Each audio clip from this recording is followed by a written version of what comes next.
Good morning, boys and girls. How are you today? Bom dia, pessoal. Tudo bem?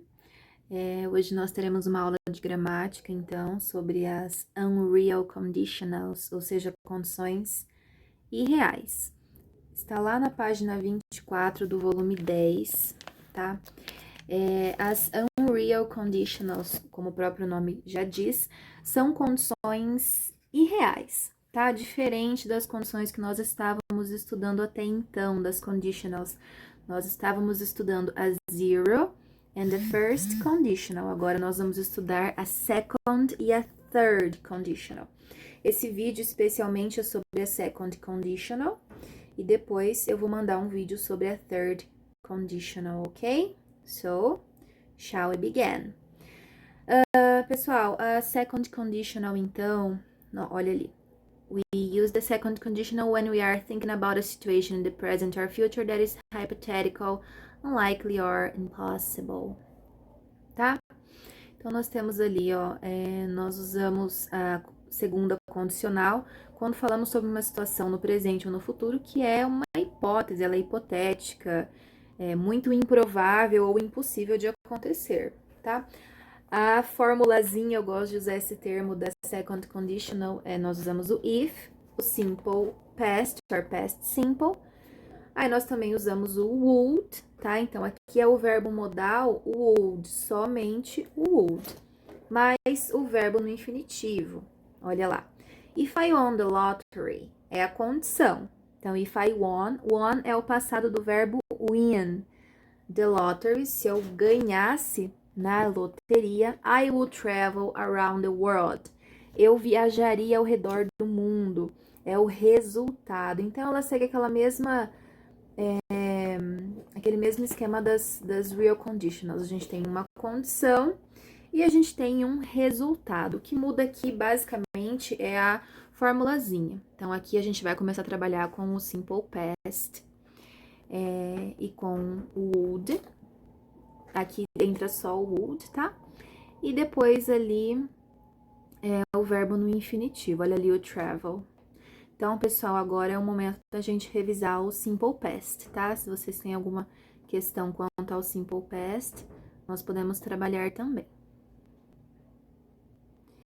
Nós temos ali, ó, we can use it to talk about things in the future that are probably not going to be true. Então, a gente pode usar para falar de coisas no futuro que provavelmente não serão reais, não vão acontecer. Por isso que se chama unreal conditionals. Olha lá. If I met the Queen of England, I would say hello.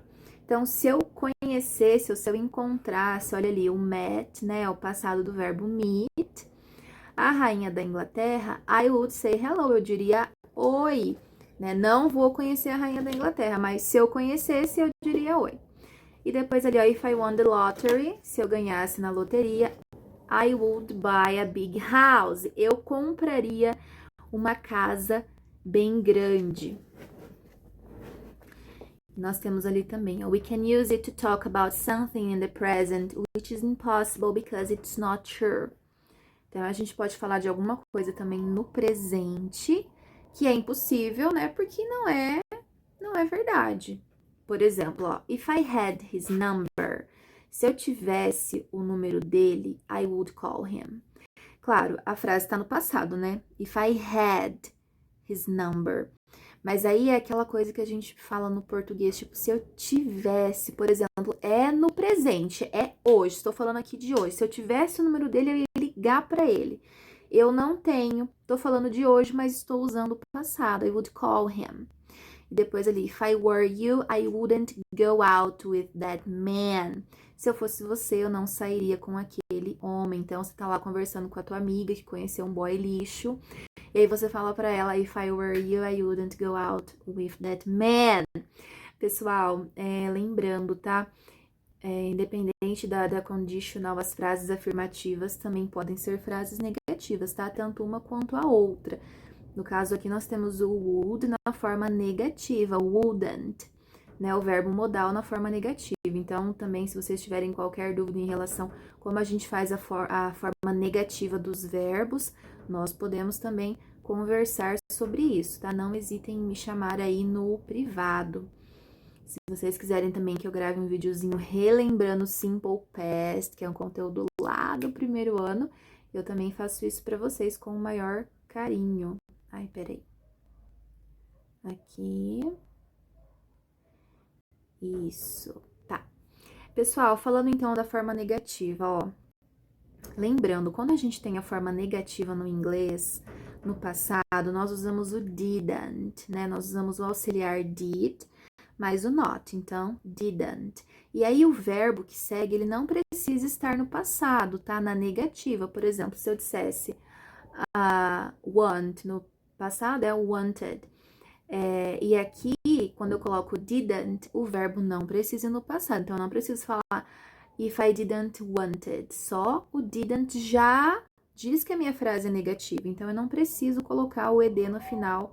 Ou já diz que a minha frase é no passado. Então, eu não preciso colocar o ed no final do want.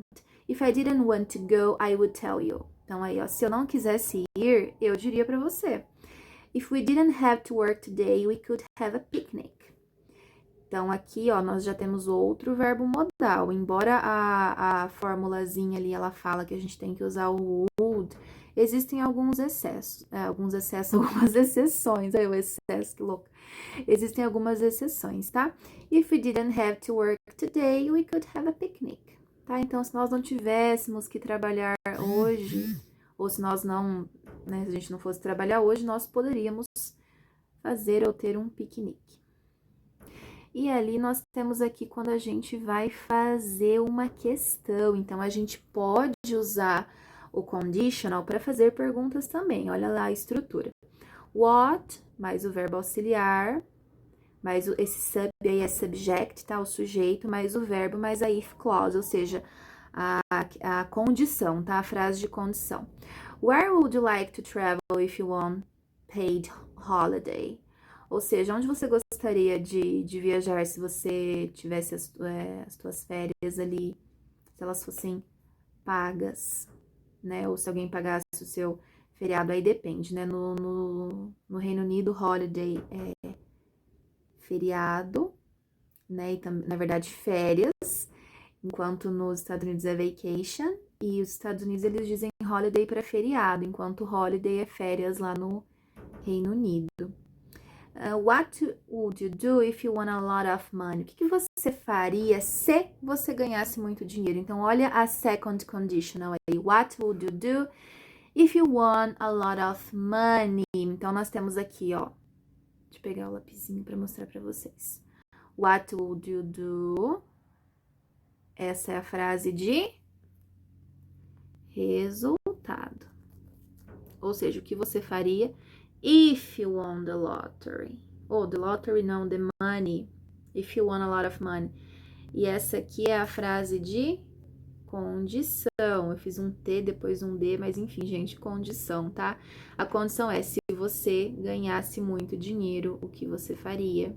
Tudo bem? Então, resultado e condição. E aí, a gente vai usar a vírgula para separar uma e outra. Depois ali, commas, que são vírgulas, with conditional sentence. We use a comma if the if clause is at the beginning of the sentence. Então, a gente vai usar uma vírgula se a frase de condição está no começo da frase, tá? Ou seja, a questão ali do if. Se começa com if, a gente vai colocar a vírgula. If I go to London, ó, a condição. Aí vem o resultado. I will visit the tower. Don't use a comma if the if clause is at the end of the sentence. A gente não usa vírgula quando tá no final da frase. É bem aquilo que eu expliquei pra vocês na zero e na first conditional. Olha ali. I will visit the tower if I go to London. Eu vou visitar a torre se eu for para Londres. Então, aqui nós temos uma second conditional usando o will, tá? Mais uma exceção. Então, nós podemos usar o would, could e o will. Tudo bem? Claro, a maioria aparece com o would, tá, pessoal? A maioria, se você jogar no Google, vários exemplos de formulazinha da second conditional vão aparecer com would. como eu falei lá no começo do vídeo, mas a gente também pode usar o could e o will. Ah, e aqui é uma questão muito importante, tá? Lembrando, pessoal, nas condicionais a gente estamos acostumados a ver diversos verbos aí, mas o verbo to be também entra, tá? E aqui nós temos ali, ó, o passado do verbo to be, were or was. Aí, o que é interessante da gente ver, por isso que eu falo, quando a gente chega na conditional, a gente acaba lidando com outros conteúdos anteriores do inglês para a gente conseguir aplicar na conditional, olha ali. Então, ó, quando o verbo na if clause, que é a frase de condição, tem o verbo to be, nós usamos o were instead of was, tá? Note that this use of were is impossible and recommended with all subjects. Was is also becoming acceptable, but many grammars still insist that you should use were. Pessoal, isso aqui é uma discussão lá da gramática, a gente não vai prestar muita atenção e não vai, assim, se preocupar muito com isso. Mas o que eu queria falar pra vocês é o seguinte, tá? Olha lá. Se a gente for conjugar o passado do verbo to be, como é que fica? I, you, he, she, it, we. Ai, não vai caber o they aqui. Vamos colocar aqui, ó. Tá? Vou colocar outra cor. Não sei o que é pior. Vermelho. Ó, eu coloco I was, you were, he, she, it was. E aí, we and they were, correto? Essa é a conjugação do verbo to be no passado. Porém, quando a gente tá falando de if clause, conditionals, a gente vai usar o were, quando na verdade era pra gente usar o was. Olha aqui esse exemplo. If he were taller, he would be accepted into the team. Se ele fosse mais alto, ele seria aceito no time. She would... esse aqui é... também, ó. She would be still correcting my grammar if she were still alive. Ela continuaria corrigindo a minha gramática se ela estivesse viva. Pessoal, então, o que a gente tem que prestar atenção aqui, ó? Depois vocês pegam essa conjugação. Deixa eu tirar, porque senão vai ficar muito suja a tela. Olha só. Deixa eu não colocar no vermelho aqui. Então, quando a gente vai falar de conditional, lembra daquela música da Beyoncé, If I Were a Boy? Se eu fosse um homem, né? Se eu fosse um menino. Ela não fala If I Was a Boy, o que é o que a gente costumamente pensaria, visto que a conjugação do verbo to be no passado para I, he, and she, and it é was. Mas quando a gente vai falar de condições ou dar conselhos, nós usamos o were. Então, esse é o único caso onde he, she... E I, a gente vai colocar o were, tá? Só quando for conditional, como tá aqui. Senão é incorreto. Isso aqui também é uma discussão gramatical, né? Pra gente também não se envolver muito. Porém, nos vestibulares, Enem, testes de proficiência, o pessoal usa esse were, tá? Tudo bem? E aqui eu tenho um videozinho pra vocês. In English, we use the second conditional to talk about imagined or unreal ideas in the present and future. For instance, if I had $1 million, I would buy 1,000,000 hot dogs. Second conditionals have an if clause. The verb is in the past simple. When we use the past simple to talk about imaginary situations, we say it is in the subjunctive tense. The second part of the sentence, or the result clause, uses a modal verb, with the base form of a verb. Notice that we don't say, I would to buy, just I would buy. Let's look at another example. If I had 1,000,000 hot dogs, I would be really fat. Once again, we use the past simple in the if clause, with the modal verb in the result clause to show that this is an imaginary situation. That's it. Visit our YouTube page to learn more about modal verbs. Visit Skype